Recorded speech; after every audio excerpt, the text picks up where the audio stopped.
Welcome back to my channel, Skincare with Deborah Diane. Today is a very special interview with Jonathon. He is not only a veteran, he is a black belt in Brazilian Jujitsu. He is a husband, he is a father, he works in the medical field, and he suffers from PTSD, post-traumatic stress disorder.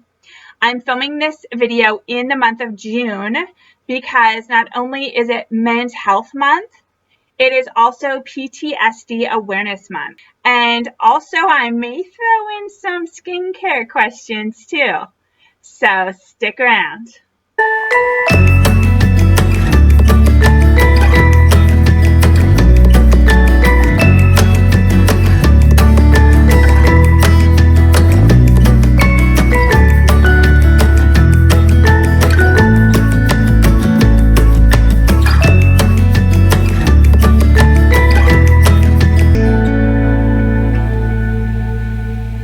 Thank you so much, Jonathon, for joining us during the month of June for PTSD Awareness Month and Men's Health Recognition Month. Is that how you say it? Recognition? Men's Health Month, I think, is Men's Health the Month. appropriate There we term. go. Yeah. There we go. There's a lot going on in June. So There is right? so much. It's Pride Month. It's, Men's Health Month. It's PTSD Awareness Month. There's so much going on. And working in a hospital, I see all of it coming together in one giant hospital. Well, that's pretty cool. So thank you for joining us. Thank you for the time. I feel very honored. I think one of the main questions I want to ask you is, what exactly is PTSD, post-traumatic stress disorder? Well, I could give you the textbook definition, but I think the way that it was explained to me is much easier to understand. When you have memories, they're like that little box you have when you're a kid with the shapes cut in it, and you have to match the block the same shape to fit inside of it. That's kind of how your brain works with memories and with experiences. That memory and that experience is that block, and your brain has to find the appropriate slot to fit it into. With PTSD, with traumatic experiences via, either combat or with accidents, with traumatic childhood events, anybody can have PTSD, but that block is misshapen. So it's hard for your brain to store it, to put it in its appropriate file. So your brain keeps reliving that event. So it can't storage it. It can't process it to heal. Exactly. You're easier to be triggered. For instance, trash day for me is a difficult one because I'm so into my routine. When I'm driving, I see strange objects on the side of the road, trash cans. For everybody else, it's a normal, benign object. For a combat veteran who's driven down the streets of Afghanistan and Iraq, where foreign objects on the side of the road have a tendency to explode. Okay. Well, let's hope that doesn't happen going down the streets in where you live. No, it's not expected to be, but it's something that just sits in the back of your mind because, again, that box and that misshapen block, it's hard to store. So your brain keeps reliving that moment. That's really an awesome way to explain it. So you kind of touched on the next question a little bit. You said anybody that has dealt with trauma can have post-traumatic stress disorder. Exactly. Oh, I apologize. Just elaborate. Most people associate PTSD with combat veterans. That's not always the case. Anyone can have PTSD. Women that have experienced a traumatic relationship, physical and emotional abuse, kids, same boat, traumatic childhoods, or, even a car accident. Anything traumatic can cause a certain degree of post-traumatic stress disorder. So it's something that a lot of people deal with and a lot of people live with, not just combat veterans.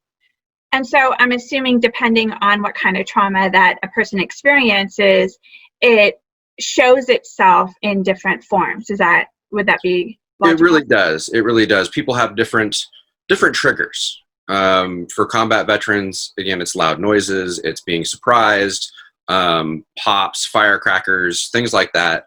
I know 4th of July I spend in headphones or out, fishing somewhere that's, remote. Remote, quiet. Well, okay, so that actually leads me right into my next question.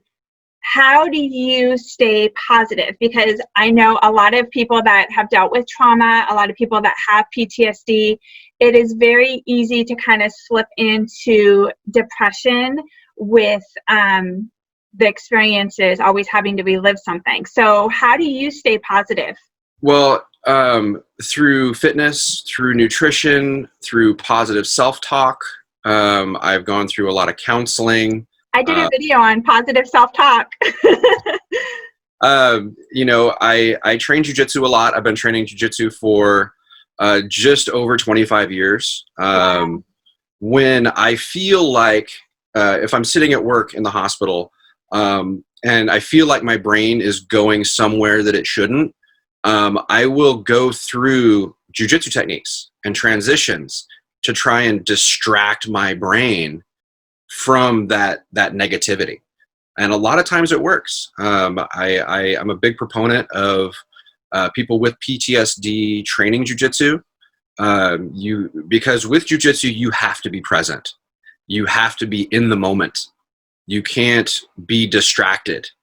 It's one of those things where, you're training with your partner who's trying to choke you, who's trying to armbar you, who's, they're trying to submit you. And if you're not there in the moment, it's going to happen. Right. So could you explain a little bit about why you chose, besides for being present, I think that's a huge one. Is there any other philosophies with Brazilian Jiu-Jitsu versus any other form of exercise that you want to share? Well, with jiu-jitsu, it's really the only martial art where you can train with your partner 100%. Well, providing they're at a similar experience level or belt level as you. Like I wouldn't go 100% with a white belt or a blue belt. That would just be tragic.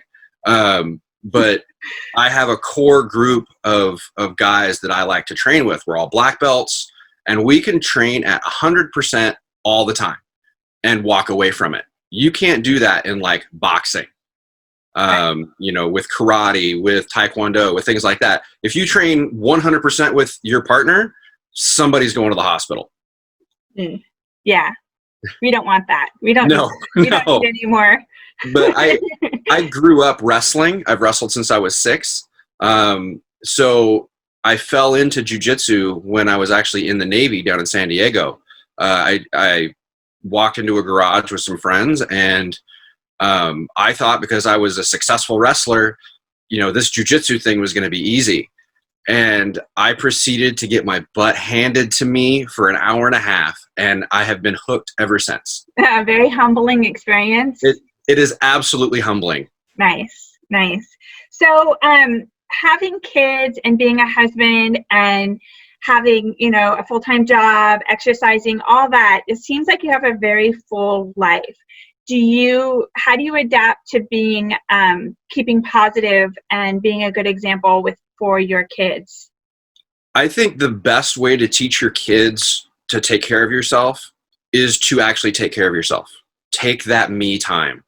Take that hour and a half, 2 hours, and separate yourself from the family. And, read a book, go for a walk, go for a drive. I go to the gym, or, I'll do something for myself.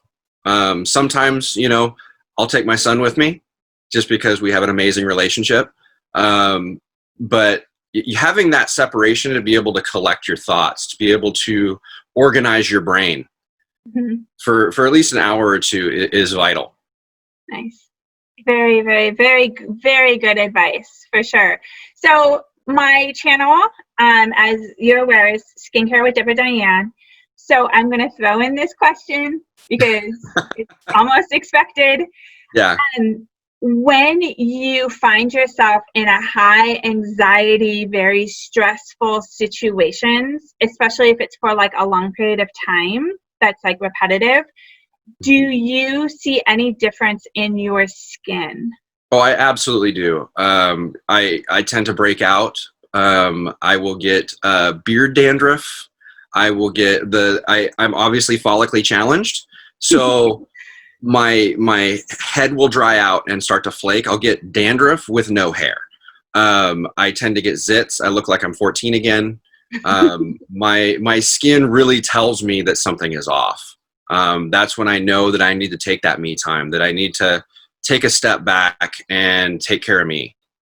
How do you as a man take care of your skin? I start with nutrition. I like to maintain a fairly healthy diet. I have my moments where ice cream is a thing. I take the appropriate vitamins.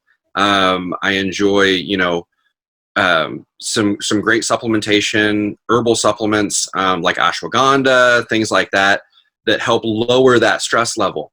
Coming home from the gym, I'm obviously sweaty. I've been in contact with somebody else for a long period of time. It's very important to take that shower, to get clean, to, exfoliate, use the appropriate moisturizing soaps and body washes, use a beard specific shampoo, and then get out of the shower, dry off really good, and then I moisturize. I have a big jug of lotion that I moisturize my head, my face. I put the beard oil on. It makes me feel good, and my wife appreciates it too. I'm sure she does. So do you have any other words of wisdom to share with our listeners about either men's health or PTSD or both? With even PTSD or not having PTSD, if you are feeling good and you're using that positive self-talk, it's going to reflect in your work. It's going to reflect in your skin. It's going to reflect in your daily life. You're going to feel good about yourself. You're going to project that, not necessarily male confidence, but more of, you're going to walk taller. You're going to feel better about yourself, and other people are going to pick up on that. Yeah. Well, thank you so much, Jonathon, for joining us. And I love the fact that we were able to bring a man in for your perspective, especially this very special month of June. So I want to say thank you so much. It's an honor talking to you. And maybe you can join us again next time. I would love to. That would be amazing. Thank you so much. Thank you. I hope that you loved this video. I thought it was inspiring. And as I said, it was such an honor to be able to interview Jonathon. If you like these videos, be sure to subscribe to my channel, share it on your social media. You never know who might be suffering from PTSD, any kind of trauma. And especially men, sometimes men kind of keep things to themselves. So it's awesome to be able to have the freedom to communicate how they're feeling. So I will see you next time. Thank you so much.